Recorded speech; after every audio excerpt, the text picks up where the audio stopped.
Hey there, everyone. Welcome to another episode of the Travel Talk Tuesday. It's so great to have you all here. And whether this is your first time joining, I see a couple of new faces, or maybe you're a regular, I'm so excited to have this space here so that we can connect, we can share, we can learn from each other, and definitely also as low and blind low vision and blind travelers, traveling can be quite challenging, and that's why we are showing up for each other and we are trying to make travel easier and more convenient for you. I see a couple of new faces as well, and also for people that are watching later, I'm just quickly, briefly going to introduce myself so you're also knowing who you're talking to. So, my name is Lindsay Lucine, and every first Tuesday of the month, we get together on Zoom and we talk about travel. So, this is called the Travel Talk Tuesday. Every month, we have a different subject that we're touching on. So, today we are going to talk about booking hotels and transportation efficiently. Maybe you've been there. Maybe you've had moments that you wanted to find a hotel, you didn't really know what to look for. It can be very overwhelming. How also do you know if this hotel has good transportation nearby? And also, advertising might not always be as honest as they should be, so it's not always that easy and straightforward. But you want to book the perfect spot. You arrive there, maybe there is no sidewalk, maybe that's not safe. The nearest bus stop might be far away, or your accessible room isn't really as accessible as you thought. So maybe that sounds familiar to you. And that's why we are here today. We're going to share strategies for booking your accommodation that actually works for you. And I also have a special guest today. Larry, he has traveled extensively and he has figured out some fantastic ways to find hotels that are not only accessible but also well connected to public transport. Maybe if you have been on the vision loss travel community a couple of times, you might have noticed his videos. You might have seen his videos pass by. He makes those for us, and that's just absolutely wonderful. But before I hand the word over to him, before I give him the stage, I just very quickly want to share a couple of tips that has helped other travelers in our community. And also, like I said before, whenever somebody wants to pitch something in, you just unmute, you let me know if there's any questions, just feel free. The This is a space for everyone, it's a safe space, and you can just let me know what you want to talk about. So, a couple of tips. The first one is your location. Location is so important. Definitely when you are traveling to a city, when you're talking about the city center, it could be in a neighborhood that you don't want to spend time in because it's not safe or it's far away from everything that you want to visit. So your location is going to be your main concern. It's more important than if there is a pool in your hotel. Well, of course, it depends also on which type of traveler you are. You can always get drivers, Ubers. I know there's a lot that you can do. It's not just public transport, but this depends on your budget, depends on your likes. But your location is where you're going to start looking. You can use your Google Maps or other apps like Move It to help you explore nearby transits. And also, lately we've got something wonderful. It's called ChatGPT. I don't know if you heard of it, but you can really ask ChatGPT a lot of this as well. It's like, okay, I'm looking for a hotel. This is what's important to me. I want to visit X, Y, and Z, and I want a hotel that has easy access to that. Another thing that I can tell you is you can make contact to your hotel ahead. You can call ahead. The descriptions on the websites, sometimes they're not very clear. Sometimes they're not 100% honest. That's something that I tell my travelers often is sometimes they will tell you that it's only a 10-minute walk to downtown, but that does not always mean the downtown where all the good stuff is happening. So it's important to put that in your Google Maps or the app that you use to do your navigation, or call ahead and just check if the information that they use is very accurate or not. So you can ask about walkability, transit access, and all of that. And then another thing that I want to add here as well, we have the vision loss travel community. We have over 1,000 members now in there, and that's worldwide. So feel free to drop your question in there. Definitely, if this is, let's say, this is Rome or a very known destination, you want to ask your community. Maybe people have traveled there. Maybe they've used a hotel, or they used a travel advisor for there that is was very convenient. You can also check reviews, but when we start looking at reviews, there's just hundreds and thousands of reviews. Like, how do you filter that? It's not always that easy. But if you can ask a fellow traveler, it really helps. And of course, like I said before, you can use a travel agent, you can use a travel advisor as well to help you find these places. And also, something that a traveler said to me last week was that he was not aware of the possibilities of traveling alone when going to certain places. So I'm not only thinking about airport shuttle, right? Like, some hotels have airport shuttle, but often these are then the hotels that are far from the city center.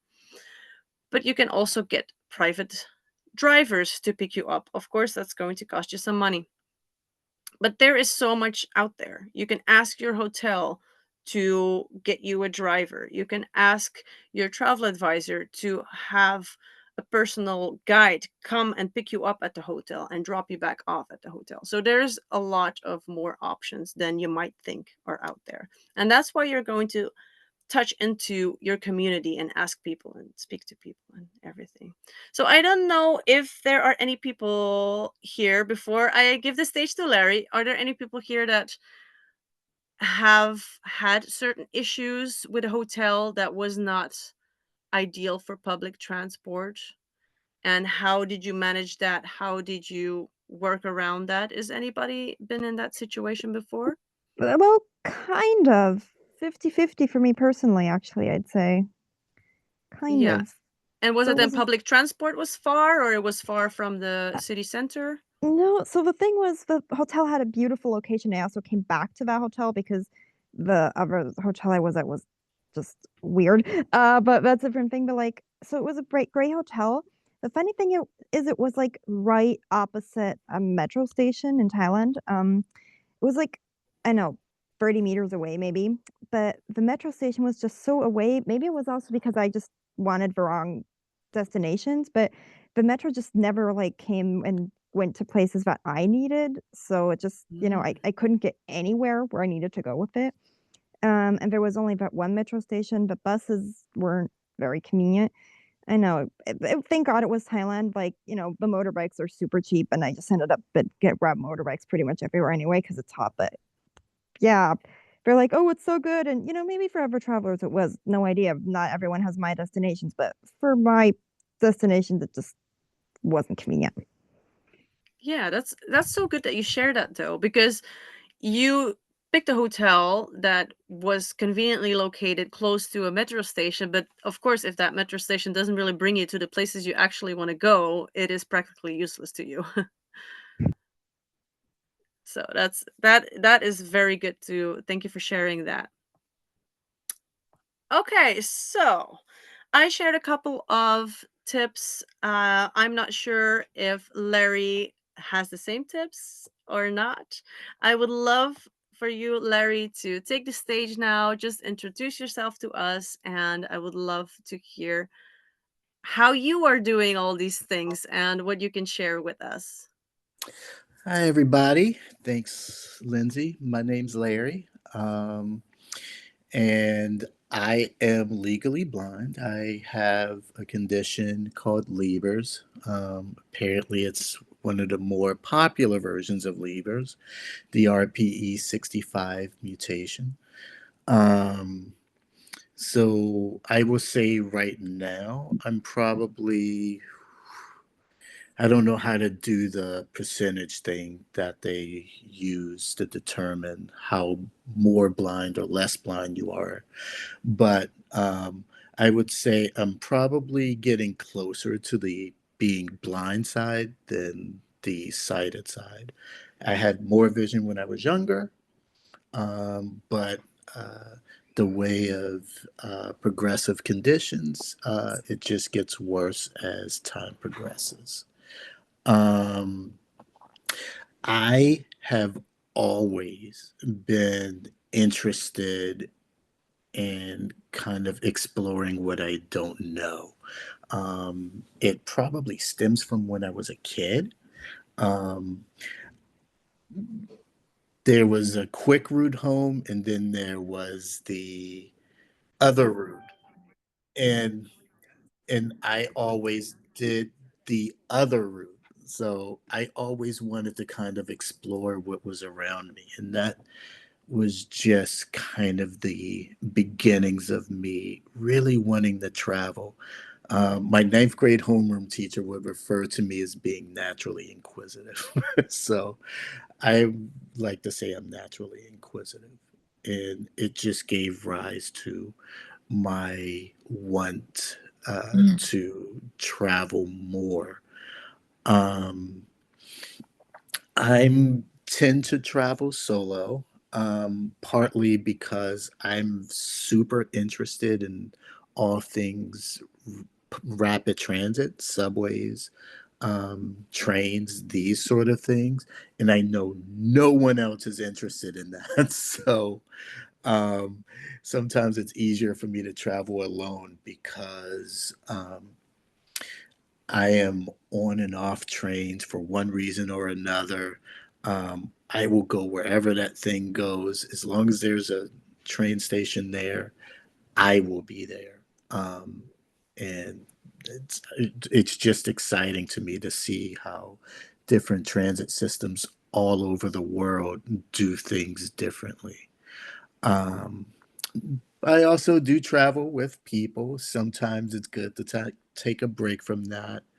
Um, Sort of urban exploring, if you will, to kind of relax and connect with others. So, um, but I have an interesting approach to travel in that a lot of these places that I go to, particularly subway stations, I think of them as like mazes to be conquered. Um, if you're in London, I mean, it literally looks like mazes in the underground, but um, it's something to figure out. It's almost like, well, for me at least, it's almost like being in your own little playground. Wow, if I go this way, where does it go? Oh, it's the escalators going up, and all of them go up.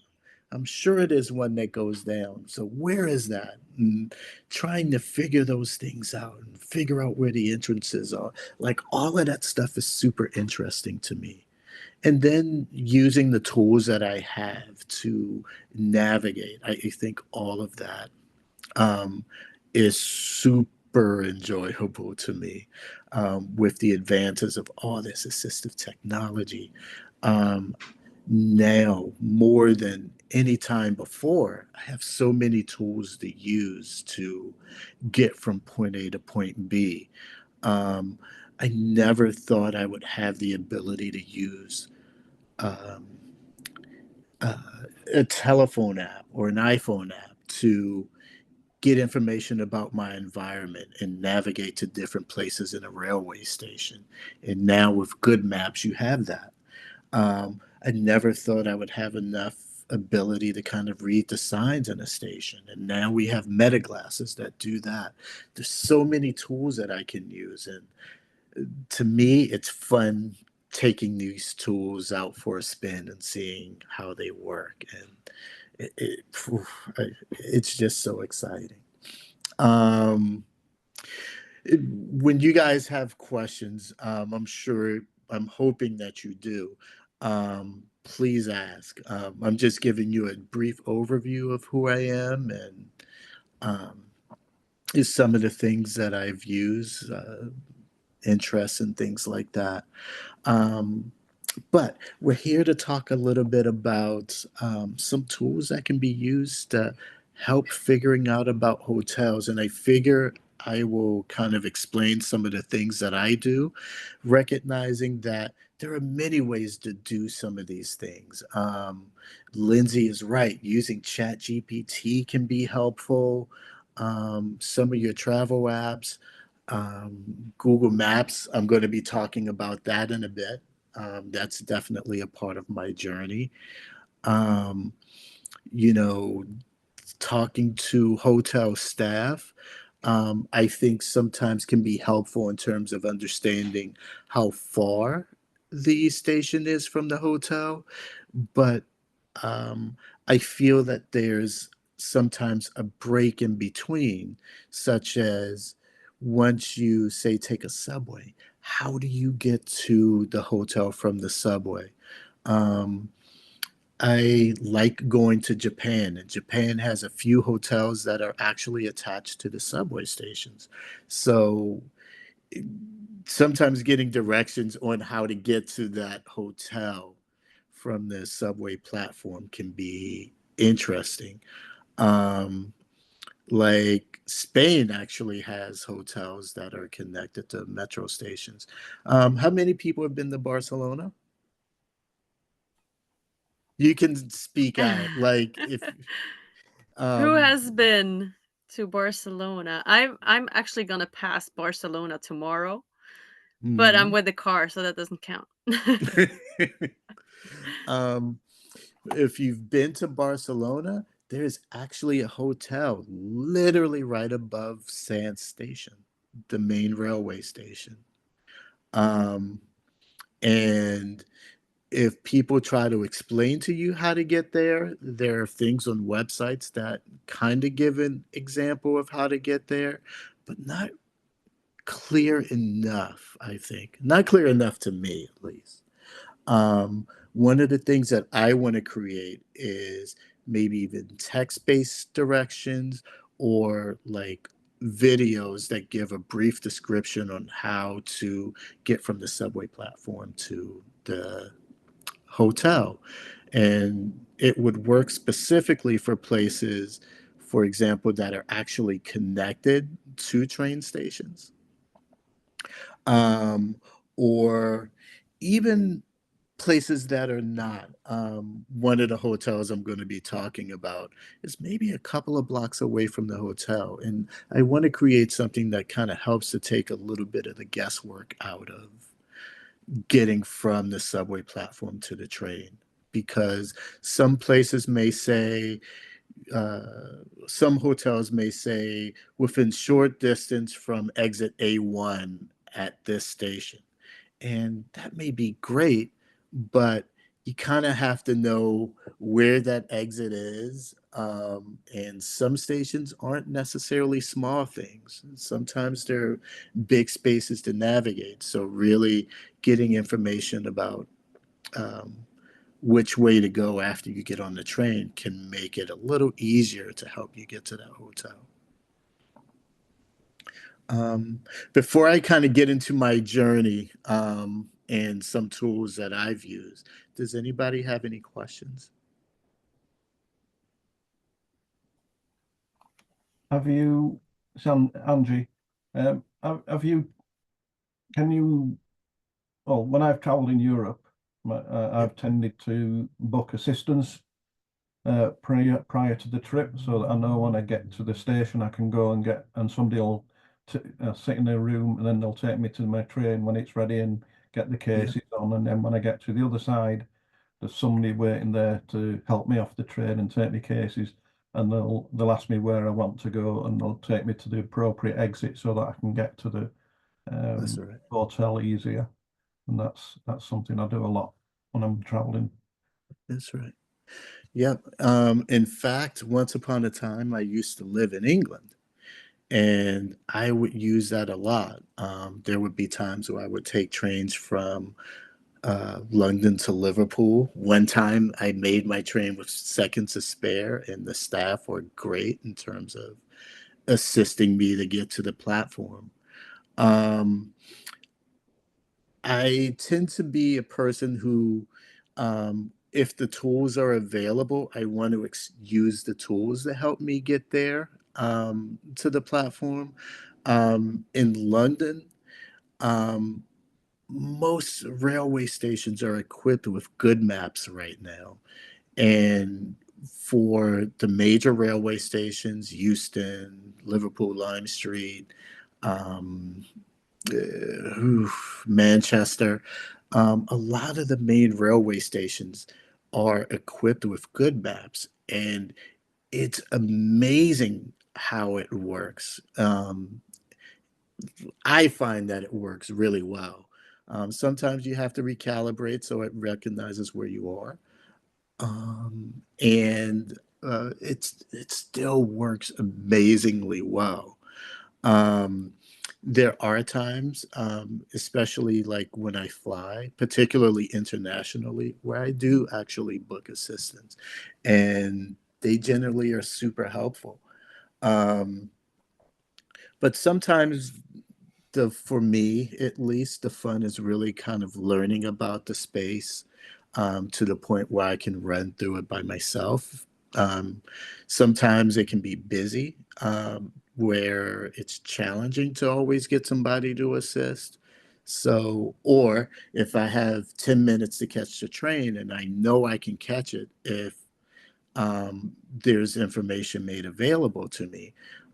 Sometimes understanding the station layout and where certain tracks are located can help me kind of do that on my own, um, especially in situations where I'm in a hurry.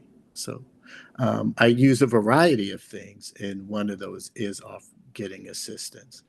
And I can tell you, like, I know I've traveled to South Korea and Japan, and I find that booking assistance can be rather efficient.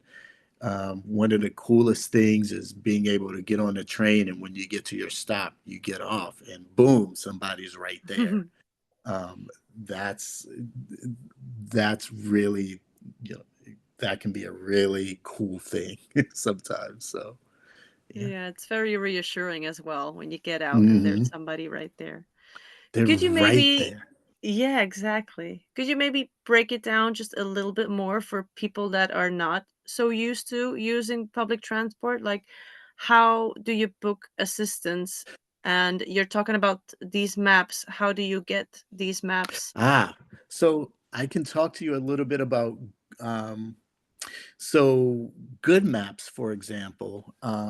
It's literally an indoor navigation system. It's an application that's available on Google Play, I believe, and definitely the App Store for the iPhone. Um, and It's available in select venues. In England, they probably have more venues that are equipped with good maps. And essentially, you can, if you have the app installed on your phone, you can open it up in a venue. Let's say you're in London, Euston. It will recognize you're in London, Euston. You would just select it from the map, and then it'll kind of give you step-by-step directions. It'll tell you to turn around um, while the system tries to figure out where you are. And once it figures out where you are, it'll start giving you directions, um, turn by turn directions every step of the way.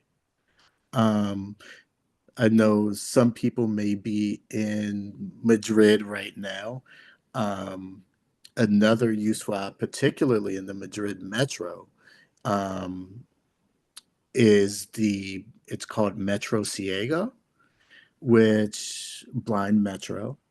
And while it provides information in Spanish, it gives people who are blind detailed descriptions on how to get from the platform to various exits. Um, One thing that they're experimenting with, however, it may be used pretty widely throughout Spain, is Navilens, which are um, there are dynamic codes in a venue, train station, for example, that can be read through the Navilens app. And once it interacts with the code, it can read the information that's on the code. For example, what platform you're on in a particular station. In Madrid, particularly in the Nuevos Ministerios station, it can actually give you wayfinding directions. Um, I think they're still experimenting with that.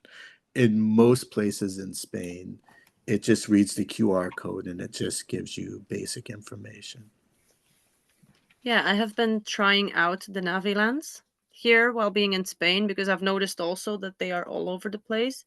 Yep. But I have not tried it much when I was in Madrid. But at the coast, like you say, it mainly just gives the explanation of the place that you are at, Yes. but not as much as navigating around the place. So it Mm-mm. really depends on which destination you are currently at. One thing that it does work well with, in my opinion, is bus stops. Um, I'm from the United States, in the Boston area, and one, at least I find, issue that can happen here is identifying a bus stop. Um, Navilens definitely helps to take the guesswork Mm. out of that. If in Madrid, for example, you can point your phone, and as it comes in contact with the code for the bus stop, it will actually tell you the bus stop is there and how far away you are. Typically, it works up to 60 feet. So once you get within 60 feet of the bus stop, it'll tell you you're 60 feet away. And based on the way your camera is facing, you would be walking toward that bus stop. So I think it's a really cool way to find where bus stops are located, um, if the system were installed. Yes, that's really good because your Google Maps would be failing there. Like really Yes, identifying the bus stop is it's not impossible. there. Yeah. Yeah. I, I wanted to talk a little bit about the hotel experience. And I wanted to use an example of a place that I actually had to travel to. Um, because, at least in this situation, I definitely find that the information that I found was pretty helpful. Um, I was in Japan, and I usually like staying at a hotel. First of all, um, I don't like being right in the center of the city. I like being maybe just outside of it, but still having access to the city. Um, in Tokyo, the place that I like to stay is just outside. It's kind of in central Tokyo, but it's in a quieter part of central Tokyo, which I love. Um, the place is called the Tokyo Prince Hotel, and at least at this particular moment, um, it was sold out or it was too expensive, and I didn't want to pay for it. So I wanted to find hotels that were close. Um, and one of the things that I actually used to find hotels that were close is Google Maps. Um, so if I want to be, for example, near a certain station, in this case, I wanted to try to find hotels that were close to one of the subway lines in the Tokyo Metro.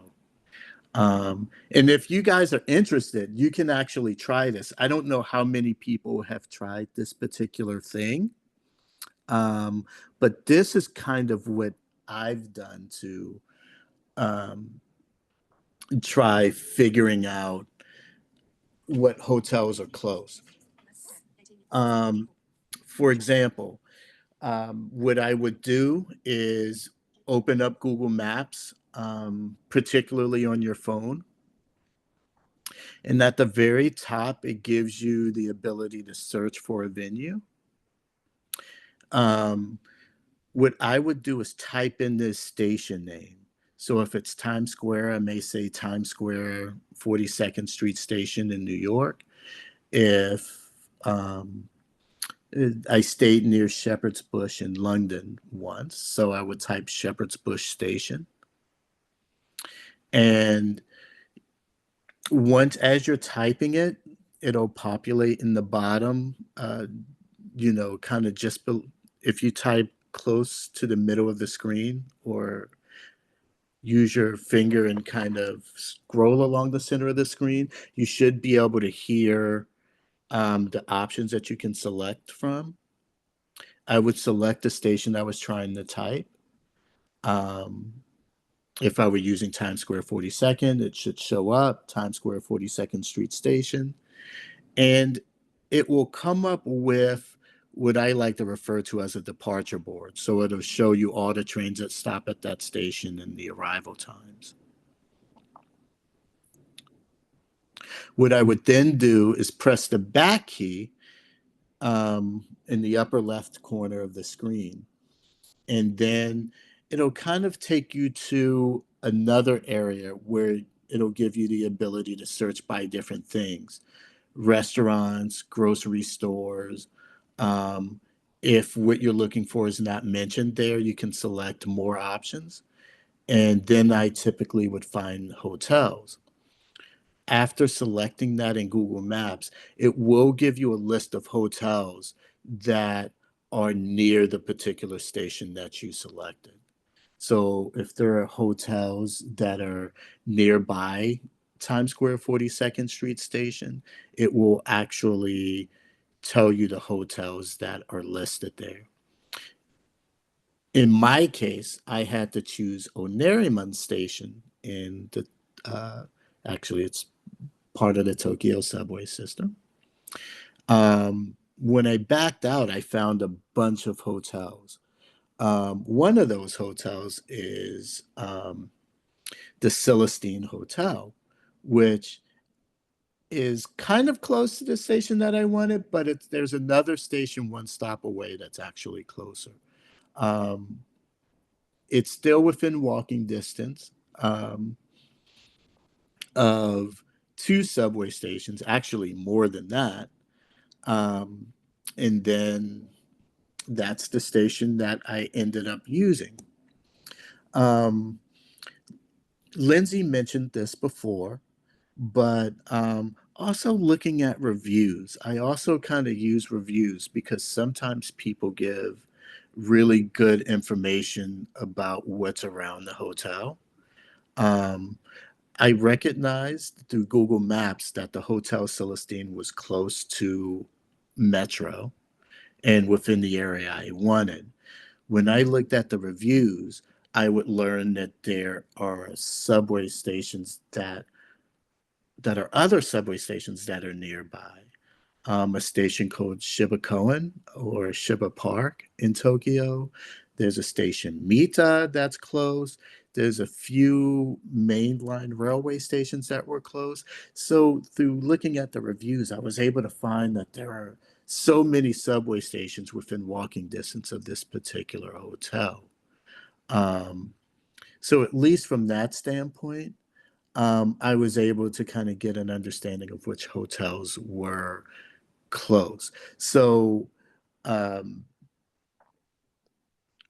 if there's a place that you know you want to stay near, you can do a Google search, look at the reviews, um, and through those two methods, it may help you in terms of understanding what hotels may be close to the place that you wanted. Um, any questions so far? Oh yeah, I've got a question, Larry. Sure, Um, sure. sometimes I find it really difficult to use my phone when I'm out and about to navigate, and I use a cane. Mhm. I find that I haven't got enough hands to begin with Yeah, to manage all of that. But also, I do rely on my other senses as well, so especially crossing roads and so on. So I don't want to be wearing a set of headphones. that's right. So Yeah. how do you manage all your gear and also feel safe and be able to rely on your other senses when you're trying to orientate yourself in an unfamiliar place? So what you're asking is, how do I do that without like listening to headphones, or Mm, is that the question? that's the question, because when I've got headphones on, I Yeah, often get run over by a bicycle or get into a that's bit of right. trouble on the pavement, and I miss things. Okay. Um, Thank you. Yeah, thank you. That's a good question. Um, I know that there are people who use bone conduction headphones. So one of the things that's good about that is, um, sorry guys, I'm getting feedback. Um, is some people will use bone conduction headphones, and one of the positives of using bone conduction headphones is it allows you to hear what's going on around you, as well as being able to kind of hear directions. And they don't go over your ear, they kind of go beside your ear. Um, so it gives you the ability to kind of hear what's going on around you, hear your directions. Um, some people may use a Bluetooth speaker. That may be another way of getting directions while also being aware of your surroundings. Um, Sometimes I will just wait until I'm at a stopping place. Let's say I know where I want to go next. Before I leave, what I may do is do the research in terms of where I want to go. So use Google Maps, use the directions, plan my route so I know which train I need to take, and then kind of go from there. But if you want to hear what's going on around you while making sure that you get the directions that you need, bone conduction headphones may be a good choice, Bluetooth speakers, but planning your route, I would make sure you're at a safe place first, plan your route, and then kind of go off using some of the other tools, the bone conduction headphones or Bluetooth speakers. Do you like also use your meta glasses for that? I think you mentioned that you have them, and like what I Oh, like to I do, do I, have. I wear the glasses and then I just always have like my phone or music or whatever. Like for me personally, the beauty of those glasses, I can just listen to music, walk down the street, and I still practically hear everything around me. I Mhm. know. Yeah. Um, I use my Meta glasses more. Believe it's funny. I use it as a travel tool. So um, again, I'm in the United States, so some of the cool bells and whistles, like the good maps, the Navi is available in some places in the United States. Um, but some of the travel tools aren't available here. So I have to use NaviLens. I mean, not NaviLens. I'm so sorry. Use the meta glasses to kind of read information in venues, train stations, airports, and stuff like that. And I really like it's fun. I really enjoy doing it because now some of this information that once upon a time wasn't available to me, now I have the ability to look at. Um, I was traveling through Chicago's airport last month and I was changing planes. And I was able to do it myself because I was able to kind of have Meta read the signs, and I was able to kind of generalize enough um, which way I had to go to get to a place. And once I got close to my gate, I could have Meta read the gate number and it generally would do a good job with that. So yes, I do use Meta a lot for stuff like that. And like, sorry if this is too off topic, cut me off if it is, but you were mentioning airport and assistant. So I don't know, I traveled twice and basically like the second time was great, but the first time it was really stressful. Like the first when I flew to Thailand, they were like, "Oh my goodness," and wheelchair and this and that, and it was like almost like a fight, but I was allowed to walk. I'm Hmm. just blind. And when I came back, I was just like awake for over 24 hours. I just didn't want an assistant. I just thought, please just don't talk to me. Leave me alone. Like the socializing took more energy than like anything else for me personally. Yeah. Maybe other people find it easier with the assistant. Do your thing, but I just didn't want to socialize with anyone. And then basically I didn't have a say in it. The flight attendant walked up to me and she's like, "Oh, hi, and here you're getting your assistant." I'm like, "I actually wanted to," and she cuts me off like, "No, no, no." And I just thought, like, you know what? I tried to, but I just figured if I argue with her, I'll just waste an hour of my time and still have to socialize with this assistant. And like, it's not the assistant's fault. And so, like, let's Yeah. just spare the hour of fighting and just go with the assistant. But like, it seems like you Mhm. somehow have more control over it. I know. Is there some I tricks? think I don't know. so.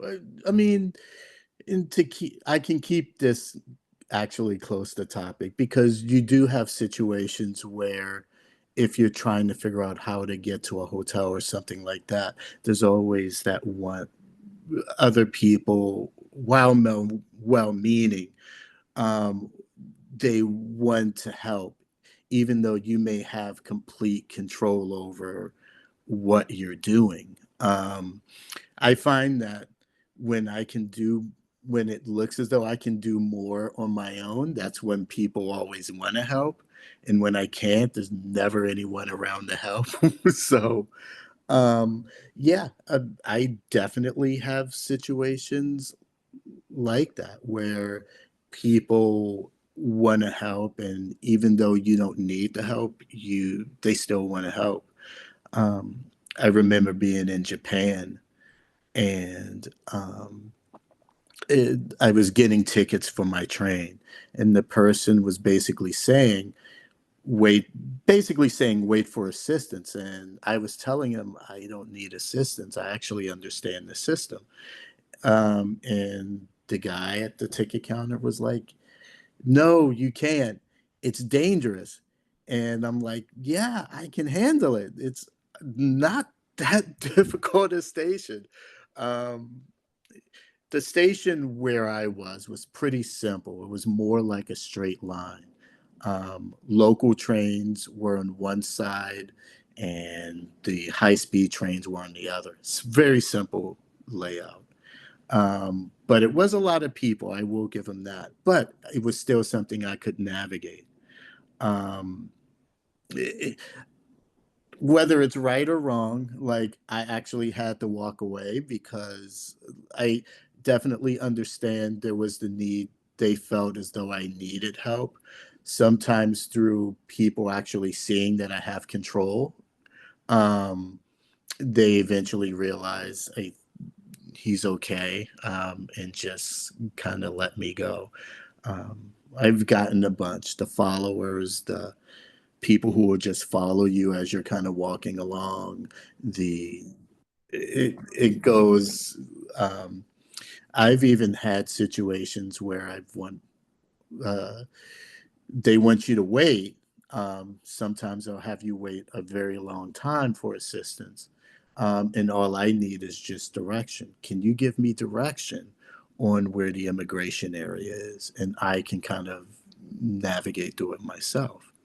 Um, I was in Turkey in late December, and assistance at that time was just taking too long.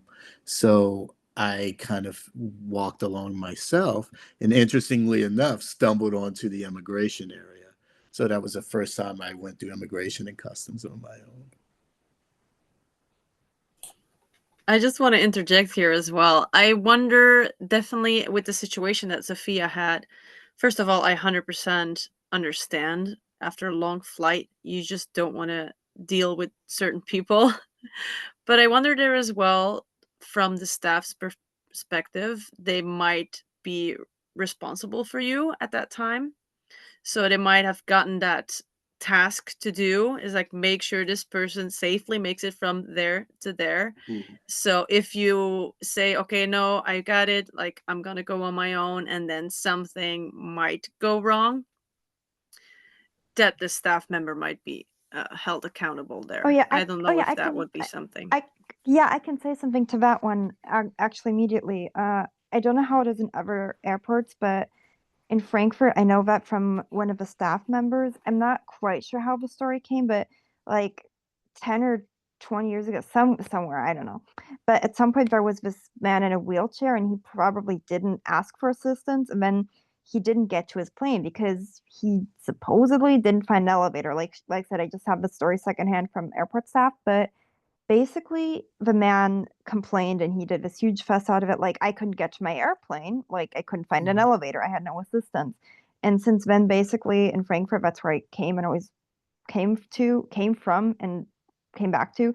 Since then, like always when there's like a passenger with disability, handicap, whatever you want to call it, they have to, like the boss is like, nope, we're not dealing with this again. It's kind of understandable. Yeah. One thing I do is like for international trips, I actually generally do use assistance because through it all, there's definitely conveniences to booking assistance. For one, it's like way simpler to get through immigration. Um, or at least it's been my experience that it's way simpler to get through immigration. Someone meets you at the plane, they walk you through immigration, you go through a line that generally isn't long. Um, you go through, you do your passport, they look at you, they look at the passport, stamp, have a nice day, and you're kind of out of there. Um, so sometimes from an efficiency standpoint, uh, it definitely can be helpful to book assistance.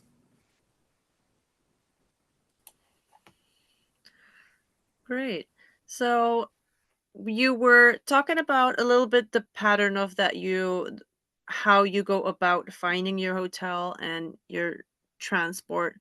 So you were saying you start with I start with Google Maps first. Like, can you just give us a little bit of a couple of steps that you walk yes, through I so that can. people that want to do that by themselves have a bit of an idea?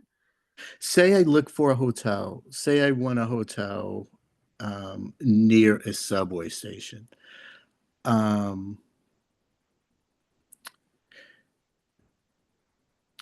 so uh, I think of a station that I want to be near. This could work for areas that you want to be in as well. So I use in this case Onariman Station in Tokyo. I would open up Google Maps, and the top portion of the screen on your iPhone, you would just double tap that to do the search. Type in the station name. In my case, it's Onariman. Um, Select it from the options that appear on the screen. Um, Sometimes I'll just use my finger to kind of touch near the top of the screen, and it'll show the various selections that you can choose that match your query. Once you do that, it pulls up the timetable or the departure board for that particular station. Um, Google Maps is not completely intuitive, so in order to see what hotels are near that station, I actually have to press the back key, which is in the upper left corner of the phone. And then when you get to the next screen, it shows you a list of options: grocery stores, restaurants, etc. If if your option for hotels doesn't appear, you select more options, and generally you'll be able to select hotels there. Once you select the hotels option in Google Maps, it'll show you a list of hotels. Generally speaking, these hotels are close to the subway station that you've mentioned or that you've kind of queried. That's a good starting place to kind of identify hotels that are near the transit station that you want to be near. You could conceivably do this for stop names too. Um, so once you've have a list of hotels, you might want to click on the hotel or go to the hotel's website and look for reviews. Go to TripAdvisor. Um, the second thing you want to do is look for reviews of the hotel. Um, Generally, there will be someone who talks about transit, and generally, there may be someone who gives really good information about transit. Um, it's close to transit, it's nearby many transit stations within walking distance, sometimes it may say. So, using the reviews may help to solidify how close your particular hotel is near the transit station that you selected for your Google Maps. Um, The final aspect may be the aspect where you might want to seek assistance because there's the aspect where you have to get from your hotel platform to your hotel. You want to get from the subway platform to the hotel. And as someone mentioned earlier, the assistant may be able to help you get to the actual exit that you need to get to your particular hotel. I have actually been to places where they actually will walk out with you, and if it's close enough, like right to the hotel. When I went to Korea, I actually had assistance in the subway station. The guy took me. We exited the station, and he took me right to where the hotel was located. Um, So I think I use a combination of those things. One thing that eventually I want to do is eventually do videos that kind of describe how to get from the subway platform to various hotels using information that's usable for everyone. So people will be able to see which way to go. People will be able to hear with clear directional detail which way to go when you get off the subway to eventually get to the hotel. So hopefully that'll be something that happens um, as a coming attraction of something I want to create. But those are some of my recommendations. That's great, and that would be very helpful for the community for sure. We can maybe create a certain database of all the places that you've been, and then how to get there from the public transport, whatever you use. Yeah, for sure. That would be great. Are there any certain, let's say, red flags in the reviews that you notice where you think, okay, this might not be a good hotel to pick? Um, if I am looking at the reviews, and for me, if it doesn't say anything about getting like close to transit, that's a red flag. Sometimes people will say, it's funny, there's a place in Paris that says it's close to transit, but the person was like, it's a very long walk to transit. So um, that was kind of a red flag. Um, when people are saying it's going to, it'll take a long walk in order to get to the subway, I think that's something that would start making me choose another hotel. Um, like generally, reviews will actually say a short walk to when people review it. Um, Convenient locations tend to be positive for me. But yeah, I think the biggest red flag is where the hotel may say they're close to transit, But when you look in the reviews, they actually suggest that you may have to do a lot of walking to get there. Yeah, yeah. I can also imagine maybe for some people this might be a lot, really doing everything from all by yourself, going on public transport and finding your way from the public transit to your hotel. So I also want everybody to kind of know there are ways in between as well. You can Hmm. definitely have a shuttle service pick you up from your hotel at the airport, That's and then right. you can have a couple of days at the hotel and get to know the staff and then talk to them, like I said in the intro, to have a guide come and Yeah. pick you up and drop you back off on your hotel. So if for some people, if you're a little bit freaked out where you're thinking, oh my goodness, like I don't know how to start any of this, there is a way to smooth into it. And I don't know about you, Larry, but you're very adventurous right now and you seem to really enjoy figuring everything out. But I wonder if there was also a period in your life where this was a lot harder for you, and like Oh, for how sh- did you start doing this? oh, for sure.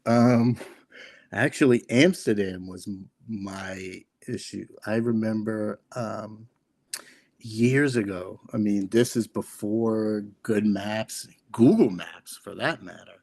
So, trying to figure out which places were close to transit stops was really difficult. I had to actually make a bunch of international calls to talk to the people at the hotel to figure out exactly how close they were to the hotel.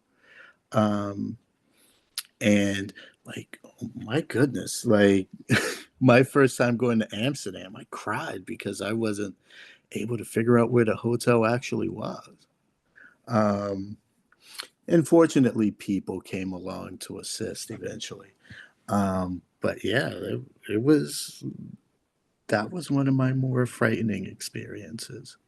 Um, but I want to kind of touch on what Lindsay said because she's absolutely right.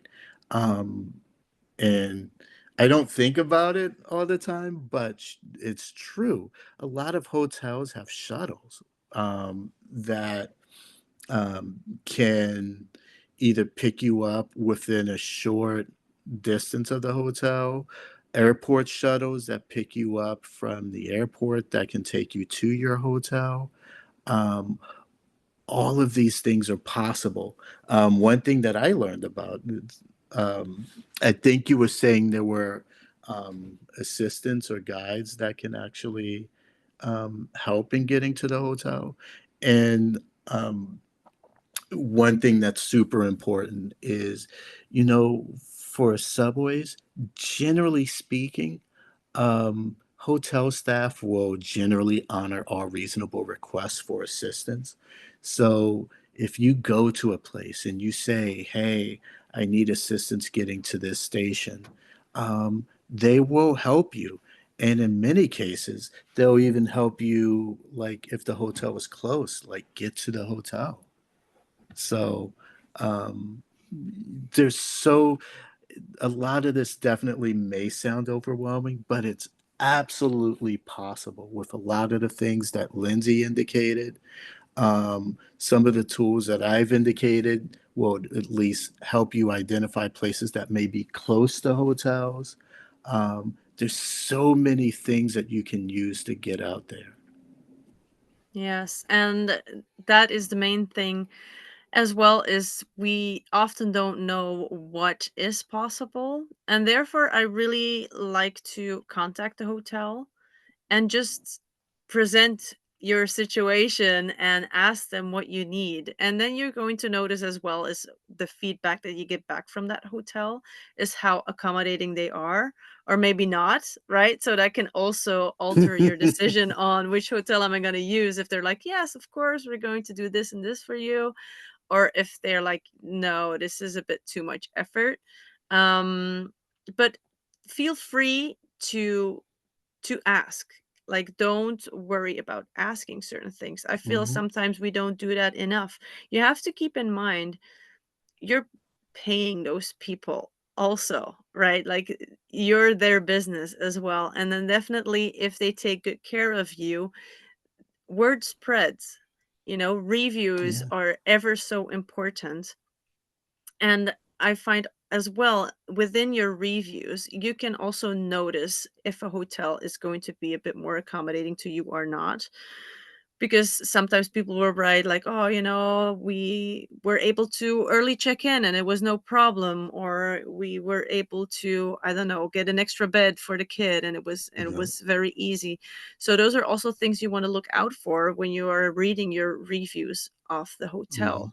It's like, how are they towards their clients? Yeah. um and then reach out to them and ask. For instance, we just had the trip to Madrid, and as you do, let's say, this full circle, because you're flying back, you might be using the same hotel. You do a loop around and you come back to the same hotel.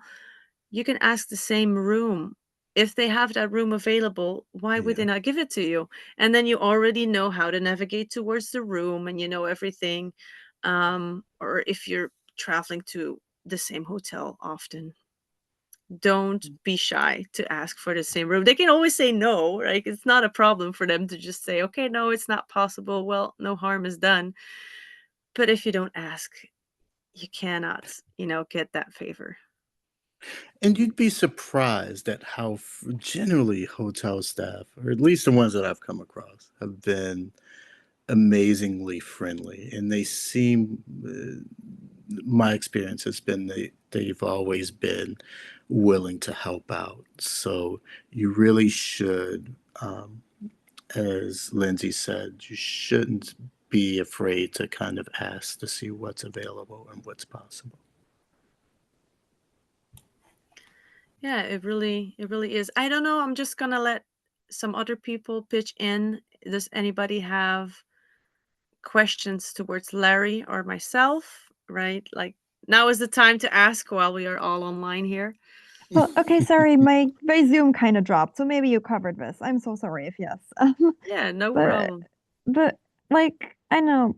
So we were talking about red flags, but like sometimes it just happens that a neighborhood isn't safe, and sometimes you're not in the city. You sometimes, I mean, I personally, I don't know where. What do I know? Where is it safe? Where is it not safe? And especially like when we're like these hotels, like if you don't want to be like right in the middle of the city, if it's like more of an edge, it's always like little cute neighborhood, and I read and I'm like, is it the cute safe neighborhood or the cute shady neighborhood? Like Yeah. how do you figure that out? Yeah, you gotta watch out for certain words, like it's cozy, and it's super tiny actually, right? So um I don't know about you, Larry, but I love to start. We have this luxury now of using ChatGPT. I love to start there, where you can Yeah. be asking it all tons of questions, being like, hey, I'm traveling to Madrid. I want to be close to X, Y, and Z. What are neighborhoods that are good to find a hotel? Are there certain neighborhoods that I should avoid?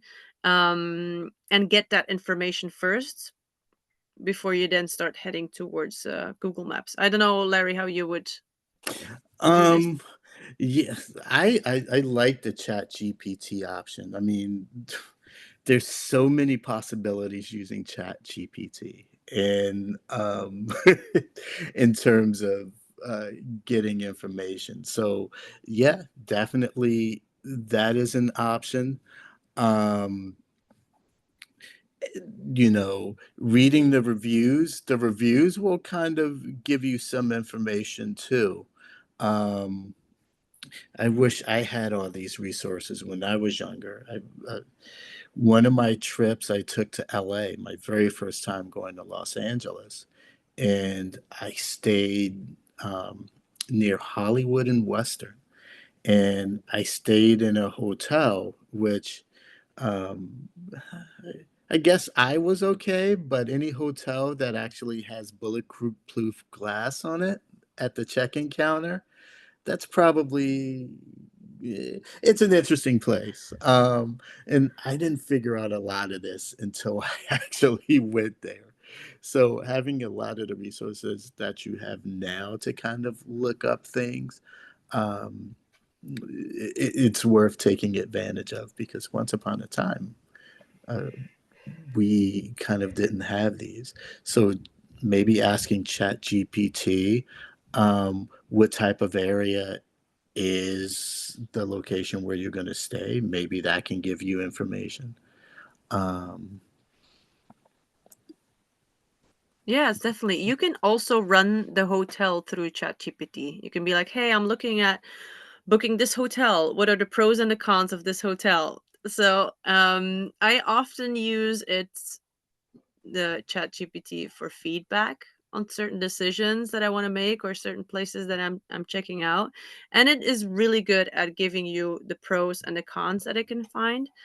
If you want maybe a more personal approach, something that I love to do as well is find Facebook groups of that area.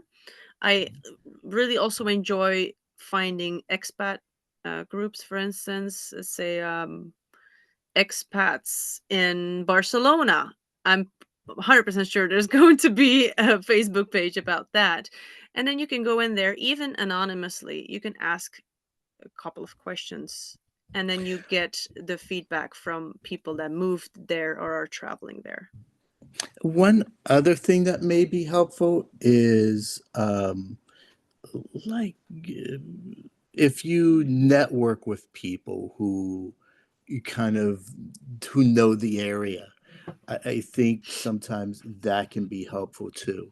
Like if I want to go to Mexico City, I may chat with my friend before I go. Hey, I was looking to stay in this area. Can you tell me a little bit about it? Um, I've given recommendations to people for places to stay kind of in the Boston area that I knew would be, they'd be in a safe spot.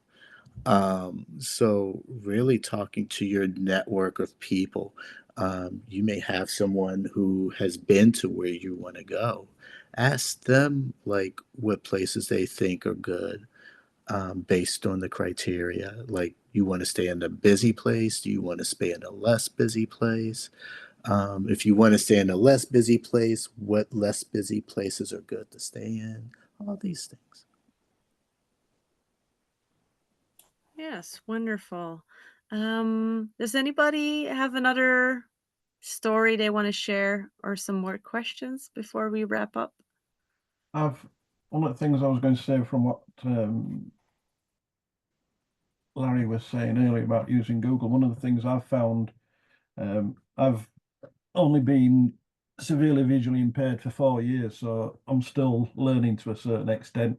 I retired last year, so my plan is to, while my wife is working, that I'm traveling around the UK on trains and things like this. Now, one of the things I found that I use, which I didn't know until recently, but Booking.com itself, you can actually type the name of the station in, That's right. city that you're in, and it'll actually bring up all the hotels and things like that around there, round about on a map for you to actually choose and things like that. So it might be another option to choose. So I found that quite useful. Mm-hmm. Yeah, it definitely is. And you would forget about basic websites like booking.com, because the nice I thing don't there as necessarily. well. Oh, sorry. No, it's all right. I don't necessarily choose the hotels if I off for booking.com, but at least I know it's there. And then a lot of the time Yeah. I go to their That's right. hotel's own website because it's Yes. sometimes a good bit cheaper to do it direct than to go through booking.com. Yes, definitely. And that's a good way of getting contact with them as well. And Yeah. what's nice about booking.com is so indeed you can put in the station, so you can click in your filters near XYZ station or near the airport or near the city center or near the old town. But then you can also add a whole bunch of other filters, the amount of stars that you want, the Mm-hmm. amount of reviews, that you want, the ratings, the price, everything. So, yeah, that's a Whether it's really a good one. hotel or like a hotel or a house or Yeah. these sort of things. Yeah, yeah, that's a real good point, Andre. Yeah. The other thing I was going to mention from what Larry said as well, just for Ren, for what Ren was asking about earlier on. I've got some of the bone conducting headphones. I actually got them from when I was working so that I could listen to the radio, because I worked from home and I couldn't. We used to use not Zoom, whatever the Microsoft one was. I've forgotten now. It's only been 12 months. But similar to Zoom. So obviously I couldn't put headphones on all the time because I wouldn't be able to hear if somebody was calling me for a chat or anything like this or for a meeting. So I used to use the bone conducting Yeah, headphones so I that's right. listen to music and they're very good. And Yeah. they're fairly inexpensive. I think this pair of mine, I looked for a decent pair and I think they were only about less than £30, I think. So Oh. that's not something to think of. Another thing, sorry if I don't want to hog this thing, but one of the things I've just done today, again, something that Ren was talking about, when you're traveling, that you've got suitcase and how do you use your phone and to navigate around. I've just ordered today the We Walk Smart Cane 2. And one of the things that'll do, that you can actually put a destination into it on the app, and then it's got a speaker on the top of the cane and it'll actually read out your directions from the cane as you're walking along as well. So I'll let you know how that goes when I get it. You're getting, yeah, I'd be curious to hear that myself. Yeah. We Walk is something that's coming out. There's something called Glide that's coming out, which is kind of a cross between like a cane and a guide dog. To me, it looks more like a carpet sweeper. That's the problem. People might not recognize it. Oh, goodness. Can't see. There's that. They're gonna think you're a city worker. Yeah. Sweeping any carpet that's not there. Yeah. Yeah, and that's where I can tell you a funny story about using a cane in Vietnam. I was there last year, and it's just a basic ball cane with a ball on the end, and people were absolutely intrigued about how I was using this basic cane because they were convinced there was a camera in it or there was some tech or there was something, and they wouldn't believe that it was purely sensory, it's just off touch that I was getting so much feedback. So I'm a bit of a technophobe, to be honest, so it's really difficult to know what people are using. And also, I mean, I've got albinism as well, so I'm very light sensitive, and it's figuring out what would work with my particular eye condition. But this is really useful. Whilst you've been talking, I've been Googling headphones and Meta glasses, so I'm really pleased. Yeah, there's so many great tools out there, and that's the one thing that I enjoy about traveling is trying out some of these tools, having the ability to see how they work in different environments. And so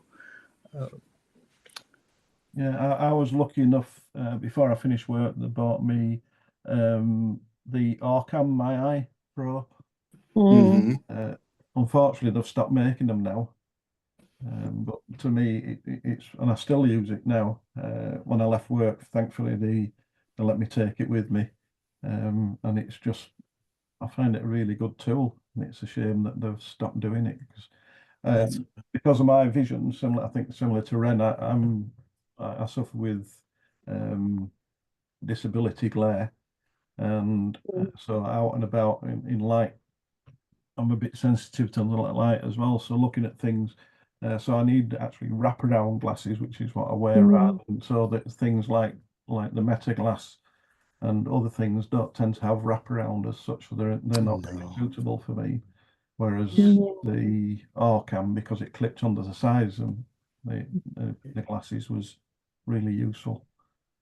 That's the only drawback about the Metas for me is like I tend to enjoy an Oakley type glass. There's a certain style of Oakley that wraps around, certain types of Maui gem that wrap around, because it blocks out the peripheral aspect of the eye. Yeah. It helps to keep more sun out. Yeah. If Meta had something that connected to Oakley's, oh, it would be perfect. But I think it's even Mm, possible to get the Meta glasses with prescription lenses. But I'm not sure how it is, but I think I read something like that. Is yeah, it? I think I'm it not sure. depends on your, yeah, because I think it depends on your prescription. I can't curve my prescription to fit a wraparound frame. Mm, So I suppose it's kind of chicken and egg scenario, isn't it, in terms of what product you buy? Yeah, there's still some work on those meta classes. They were also not created for blind people to mm-mm. start with, so I am very excited how this is going to go in the future, because now they notice that there's this huge market opening up for people with a visual impairment using these glasses. And yeah, I've now seen it as well on the trip to Madrid. They are really great, but like exactly what you guys are saying, you're stuck with this one model, Yes. one size fits all type of thing, which is not ideal. Definitely not if you want to put prescription in it.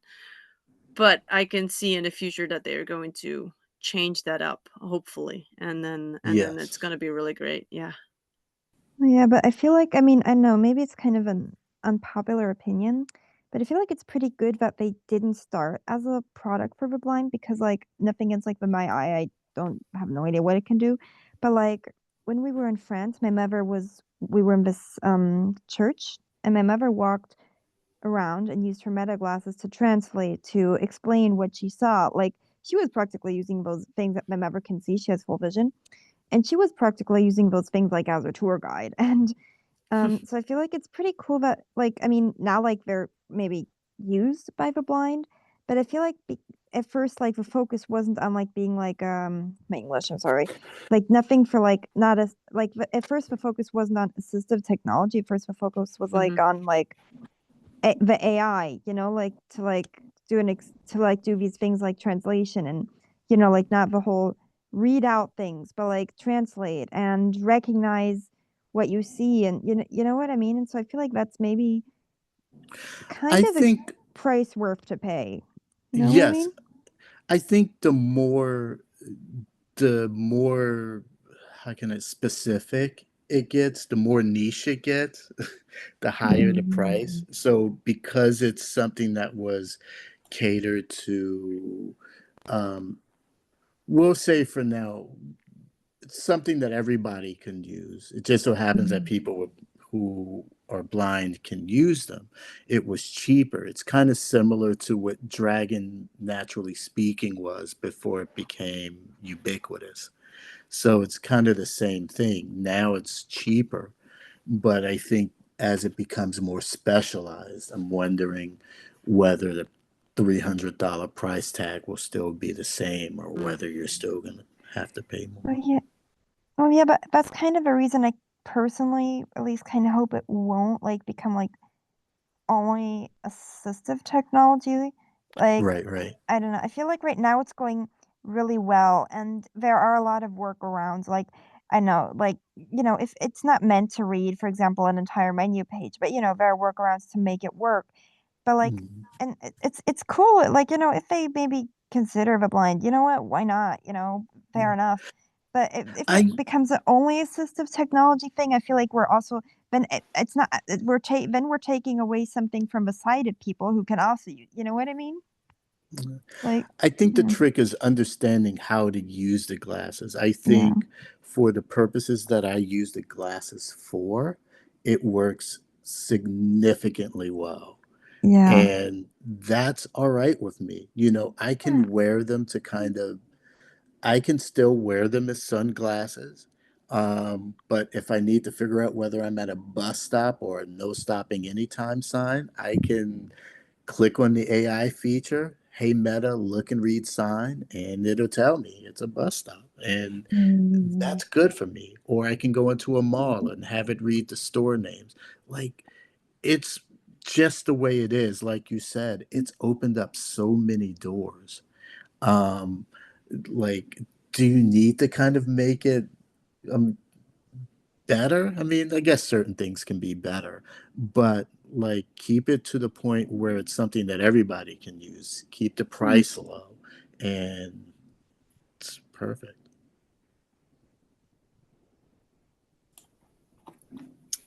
Okay, everyone. Thank you so much for all the input. And I absolutely love the discussion that we had about transportation, about hotels, and also about some assistive technology that we have.